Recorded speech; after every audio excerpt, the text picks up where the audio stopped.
Magic systems remains one of the core parts of fantasy world building.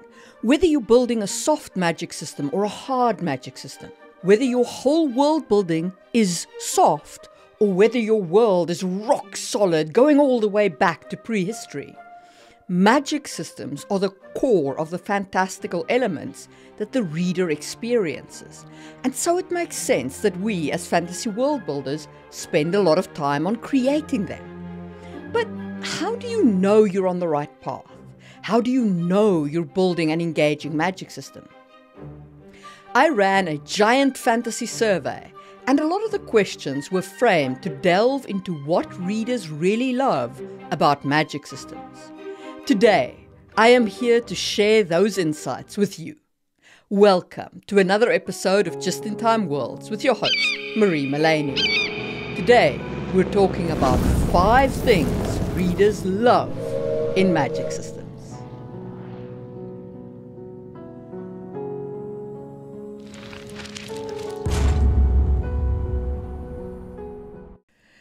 So I have already done 2 videos on the Giant Fantasy Survey results. The first is what fantasy readers love about fantasy, and the second is what they hate. And you can check those out in the information card. But there were questions like, what do you really like about magic in books? And what level of fantasy do you like? And so on, that were aimed at understanding what readers really love about magic in fantasy. I did sentiment analysis and I did word cloud analysis on those questions, and I combined those with the actual numerical analysis of the fantasy survey. And that is how I arrived at these key insights into what readers crave in a fantasy magic system. And without further ado, let's plunge into thing number 1, depth and world building. Readers want magic systems that are deeply integrated with the world itself. They want magic that is not just an add-on or an afterthought, but woven into the world's history, culture, and natural environment. Imagine a world where magic isn't just a tool for the chosen few, but a factor that has shaped civilizations, economies, and daily life. It influences what people value, how they fight, heal, and even how they perceive the world around them. For instance, if magic replaces brute strength in combat, consider how that shifts society's view of power. If magic can heal, how does that alter the cause of diseases that once shaped demographic shifts?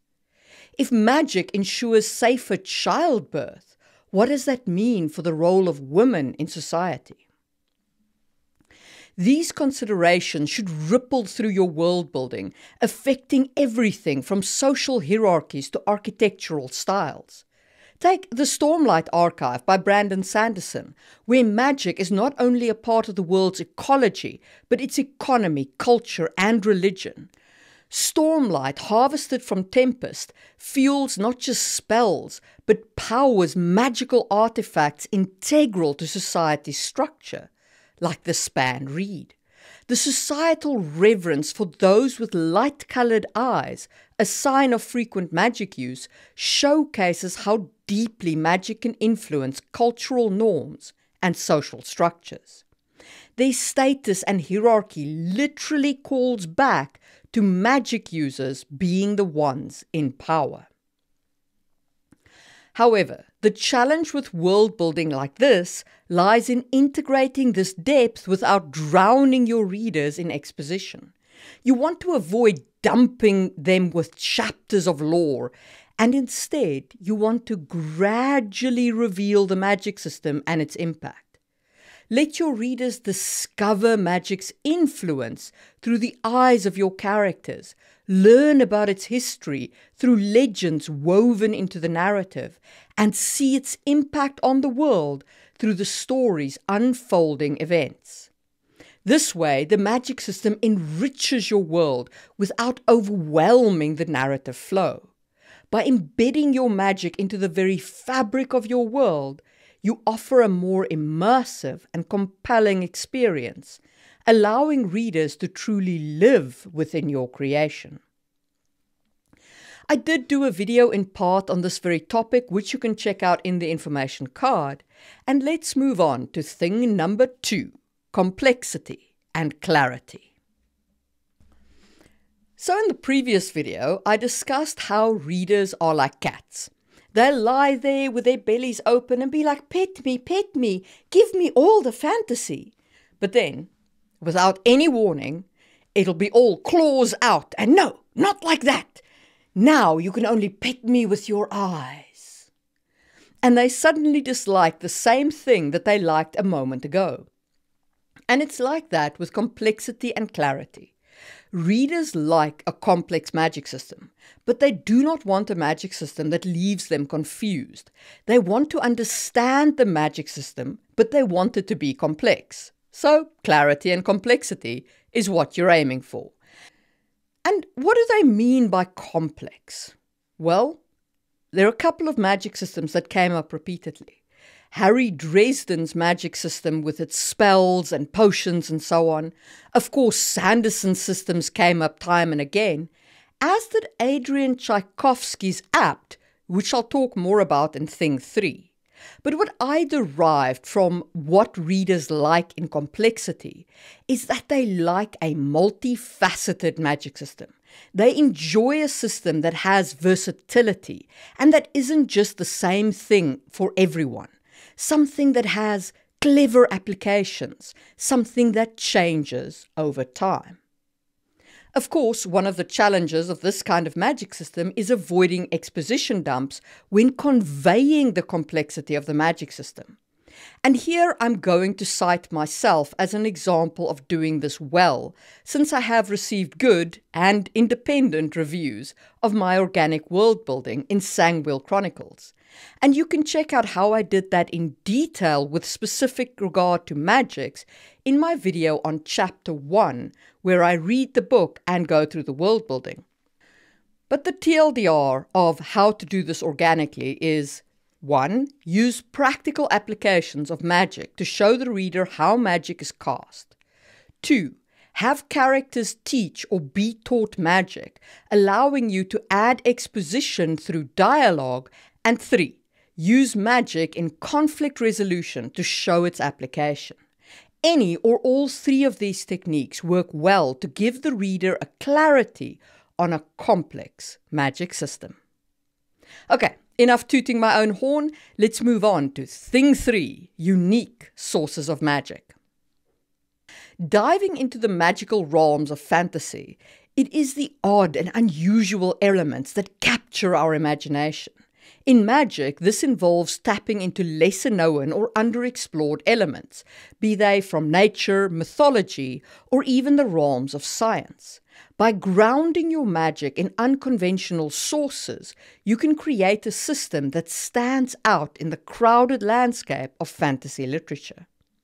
To implement this, look beyond the typical magical tropes and really dig into what it is at the root of your magic system. Explore the mysteries of natural phenomena, or dive into obscure cultural myths like the curse tablets and demon capture bowls from the Neolithic and Bronze Age of our world. Or consider incorporating elements of science that align with the thematic and narrative structure of your world, like a magic system built on quantum particle manipulation, or a magic system built on alchemy, or something with technomancy. How these unique elements translate into magical abilities will define the originality of your world. A brilliant illustration of this concept is Adrian Tchaikovsky's Apt series. Here, magic and science divide the races into those who are apt, capable of understanding and using technology, and those who are inapt, who rely on the ancestor art and can become traditional magicians. This dictamony not only enhances the magic system, but also mirrors real-world themes of the technological divide and cultural evolution. I actually started reading this series because of the Giant Fantasy Survey, so thank you to those who answered with this series. I must say it's been a fantastic journey. I'm really enjoying the apt, the inapt, the actual magic users, and the ancestor art. Ancestor art especially seems to be grounded in the insect totem trays of the Kindin, as the people of this world are called. And this shows how deeply integrated magic can be with a race's identity and societal role. There is a significant challenge in using unique sources of magic though, and that is in losing your readers. When magic becomes too esoteric or scientifically complex, it might detract from the narrative rather than enriching it. Like with complexity, if it becomes hard work to follow the magic system, readers get bored. A good solution is to anchor these innovative magical elements in familiar human conflicts and stories. Whether it's the struggle for power, identity, or survival, universal themes like that can help make even the most unusual magic system relatable. In the Apt series, the conflict between technological progress and traditional ways, as well as the colonization of the lowlands by the Empire, mirrors our own world's tensions, making the story accessible and engaging despite its complexity in the magic system. And if you need inspiration for your magic system, I have a whole playlist.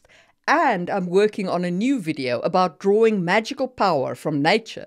So subscribe and ring the bell to make sure you're notified when that goes live.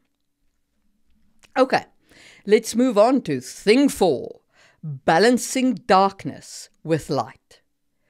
In any compelling fantasy world, magic isn't just a tool of power. It's a nuanced aspect of the world that comes with both wondrous possibilities and dire consequences. Balancing darkness with light in a magic system means ensuring there is a meaningful equilibrium between the power granted by magic and the costs or consequences of wielding such power. Readers like a magic system that costs, but not too much. They still want the magic to be accessible and usable. And if you get this balance right, it adds a layer of moral and ethical complexity to the narrative, enhancing the realism and depth of the story. So, how do you get it right? Well, start by defining what magic can do, but equally important, outline what it costs. These costs could be personal, such as physical or emotional toll on the user, or broader, affecting the community or the environment, like draining power out of a patch of land. The key is to make the consequences significant enough to make the characters and the readers pause and consider whether the use of magic is worth it. A classical example of this principle is found in Full Metal Alchemist, where the law of equivalent exchange is a fundamental rule. This law dictates that nothing can be obtained without something of equal value being lost. It's a powerful metaphor for life's balances and a literal force in the story's world, impacting every use of magic with high stakes and moral dilemmas. And you can check out my take on alchemy in the playlist that I linked previously. Now, as I said, readers do love this. But back to our cat analogy, not too much of it. Hey, look, if getting this stuff right was easy, everyone would be doing it. Anyway, the main challenge in creating this balance is avoiding making the magic too burdensome or prohibitive, which could deter characters from using it and limit your plot possibilities. Too great a cost can make the system feel overly punitive, while too light can strip the narrative of its tension. You're looking for just the right amount of cost versus reward to balance the scales. And a good way to reach this balance is to turn these costs into opportunities for character development and plot progression.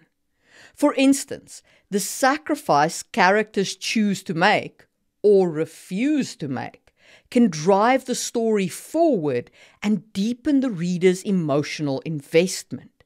Use the consequences of magic to introduce conflicts, dilemmas, and resolutions that are integral to the characters' journeys, not just obstacles to overcome.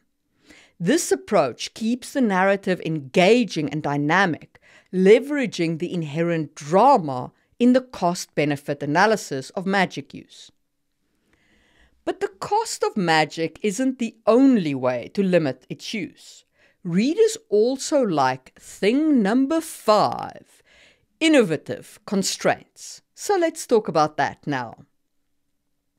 Innovative constraints involve setting unique limitations or costs on the use of magic. These are not just barriers, they are creative features that enhance the story by requiring characters to engage with the magic system in thoughtful, often strategic ways. To effectively implement these constraints, think beyond traditional limitations like mana pools or spell recharges. Consider how the constraints can be woven into the fabric of the world and its lore, reflecting the culture, history, or physical laws of the world. These limitations should challenge the characters to think creatively, using the magic system in ways that drives the narrative forward and fosters character development.